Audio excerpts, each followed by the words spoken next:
शिवशरणार्थ सगळ्यांना नमस्ते.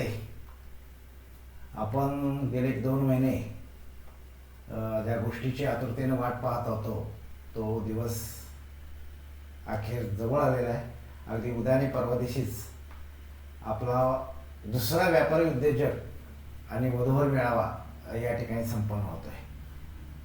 सगळ्यांना माहिती आहे, आपण पहिल्यापासून एक पाहत आलो की व्यापारी उद्योजकांसाठी आपल्या समाजात एक स्वतंत्र व्यासपीठ असावं हा हेतू उद्देश होता. आणि त्या अनुषंगाने आपण गेल्याच वर्षी Kurian Shetty chamber of commerce Maharashtra राज्य या संस्थेची आपण स्थापना केली.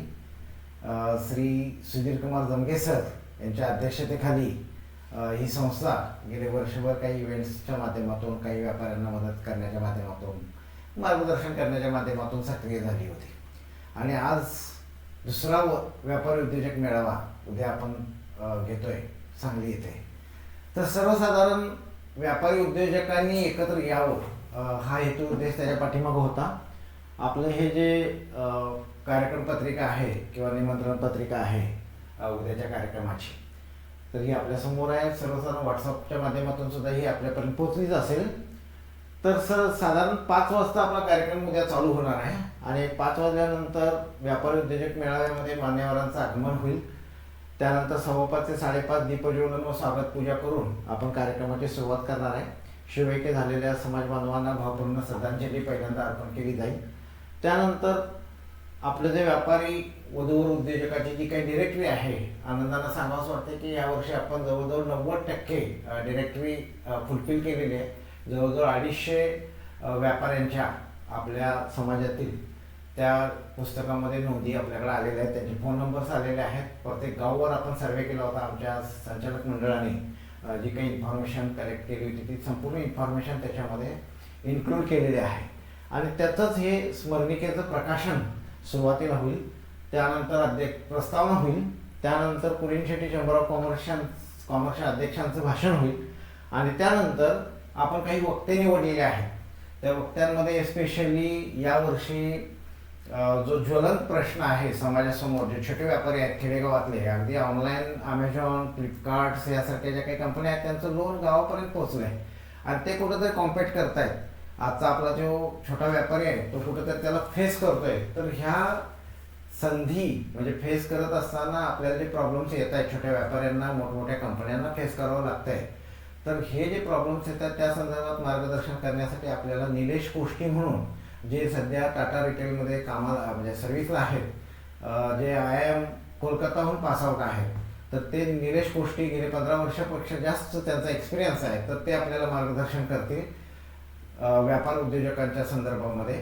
त्यानंतर डॉक्टर सेल मार्फत डॉक्टर हळिंगळे, चंद्रशेखर हळिंगळे सर आपल्याला मार्गदर्शन करतील. सर्वसाधारण हेतू उद्देश असा आहे की आपल्या समाजातल्या डॉक्टरांची संख्या वाढावी.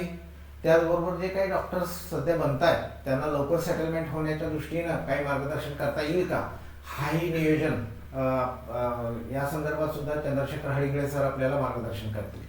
त्याचबरोबर अजून एक व्यक्ती आहे आपल्या समाजातली, ऋषिकेश कोष्टी म्हणून, ज्याला दत्त सहकारी साखर कारखान्यानं प्रगतशील शेतकरी म्हणून अवॉर्ड मिळाला त्याला.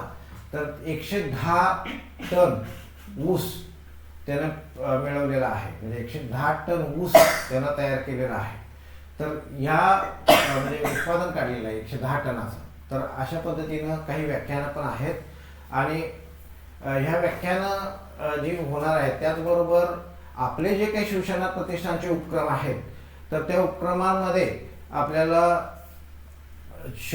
म्हणजे MKSUY महाराष्ट्र कुरियन शेट्टी शैक्षणिक उन्नती योजना, त्याचबरोबर महाराष्ट्र आपला विद्यार्थी व्यक्तिमत्व, महाराष्ट्र कुरियन शेट्टी विद्यार्थी व्यक्तिमत्व विकास शिबिर, किंवा आपला गृहनिर्माण संस्था किंवा पतसंस्था, अशा पद्धतीनं आपला जो काही शिवसेना प्रतिष्ठानचा 18 कलमी कार्यक्रम आहे त्याच्या अंतर्गत आपण जे नियोजन केलेलं आहे, एकंदरीत आपल्या समाजाचा सामाजिक, आर्थिक आणि शैक्षणिक विकास व्हावा या दृष्टीनं जे काही आपण नियोजन केलेलं आहे त्यापैकीच काही नियोजनं येत्या व्यापारी उद्योजक मेळाव्यामध्ये आपण मांडणार आहोत.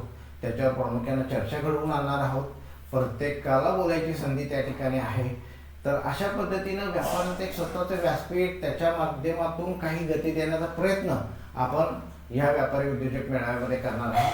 तर माझी विनंती आपल्या सर्वांना आहे की तुम्ही सर्वांनी ह्या व्यापारी उद्योजक मेळाव्याला यावं आणि त्याचा लाभ घ्यावा.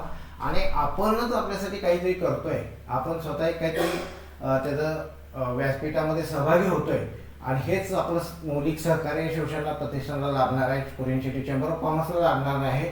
आणि येत्या हा रिझल्ट एकदम एका क्षणाला काही होणार नाही आहे, पण येत्या कालावधीमध्ये आपल्याला ही बीज, आज जे बीज रोपण आपण करतोय, येत्या कालावधीमध्ये आपल्याला त्याची फळं भेटायला सुरुवात होईल अशी या निमित्तानं ह्या व्हिडिओच्या माध्यमातून आजच्या मेळाव्याच्या पूर्वसंध्येला मी तुम्हाला सांगू इच्छितो. त्याच्यानंतर आपला दुसरा जो कार्यक्रम आहे त्याच्यामध्ये वधूवर मेळावा, दुसऱ्या दिवशी सकाळी साधारण 9:30 वाजता तो वधूवर मेळाव्याचं टायमिंग आपण हे केलेलं आहे. 9:30-10 वाजता साधारण दीप प्रज्वलनानं म्हणजे दीप प्रज्वलन पूजा आपला कार्यक्रमाची सुरुवात होईल. आतापर्यंत आपण भरपूर वधू मेळावे घेत आलो. शिवसेना प्रतिष्ठानचा वधूवर मेळावा नक्कीच काहीतरी वेगळा आहे. त्याच्यामध्ये स्पेशली पुस्तक अगोदर देणं, ज्याच्यातून वधूवरांची इन्फॉर्मेशन आपल्याला अगोदर मिळते, जेणेकरून तुम्ही जो काही येण्याचा तुमचा जो काही हेतू आहे, एक 4 मुला-मुलींना भेटावं, 4 मुलांच्या पालकांना भेटावं, हा जो हेतू उद्देश आहे, किंवा एकाच छताखाली तुम्हाला आल्यासारखी काहीतरी 4 स्थळाकडे जाण्याचा जो वेळ आहे, ते पैसा आहे, हा वाचावा, हा जो हेतू उद्देश असतोय तो आपण या माध्यमातून घेण्याचा प्रयत्न करतोय. आणि आपला जो वधूवर मेळावा आहे त्याच्यामध्ये पुस्तक अगोदर प्रकाशन करतो आपण, आणि ते पुस्तक हातात मिळत असल्यामुळे कोणाची गोत्र सुटतात, कोणाची पत्रिका जमते, कोणाचं शिक्षण वगैरे सगळ्या गोष्टी मॅच होत आहेत, त्यांना तुम्ही डायरेक्टली संपर्क करून त्या ठिकाणी तुम्ही एकमेकाशी बघायचा जो प्राथमिक कार्यक्रम आहे या गोष्टी तुम्ही करू शकता. त्याचबरोबर वधूवरांना व्यासपीठावर घेणं, ह्याही गोष्टी आपण करतोय. वधूवर त्याचबरोबर त्यांच्या पालकांनाही त्या ठिकाणी व्यासपीठावर घेऊन त्यांनाही बोलण्याची संधी, किंवा आपलं जे काही कौटुंबिक पार्श्वभूमी आहे हे सांगण्याची संधी त्या ठिकाणी आपण देतोय. तर ह्या वेगवेगळ्या माध्यमातून एक वधूवर मेळाव्याचा जो आउटकम आहे, जो काही टार्गेट आहे त्याचं, म्हणजे कशासाठी यायचं वधूवर मेळाव्याला, हे हा जो क्वेश्चन आहे त्याचं सोल्युशन आपण मिळवण्याचा ह्या वधूवर मेळाव्याच्या माध्यमातून प्रयत्न करतोय. समाज संघटनही त्या निमित्तानं वाढीला लागते, सर्व समाज बांधव एकत्र येतात, काही ना काहीतरी निमित्तानं चर्चा होत राहते, आणि हा वधूवर मेळाव्याचा हेतू उद्देश वधूवर मेळाव्यामध्ये साध्य होत असतोय. तर हे दोन्ही दिवशी सर्वसाधारण 27 आणि 28 तारखेला आपले वधूवर मेळावे आणि व्यापारी मेळावा हा संपन्न होतोय. तर सर्व समाज बांधवांनी या वधूवर व्यापारी उद्योजक मेळाव्याला यावं अशी ह्या निमित्तानं मी आपल्या सर्वांना पुनश्च एकदा आवाहन करतो आणि थांबतो. शिवसेना.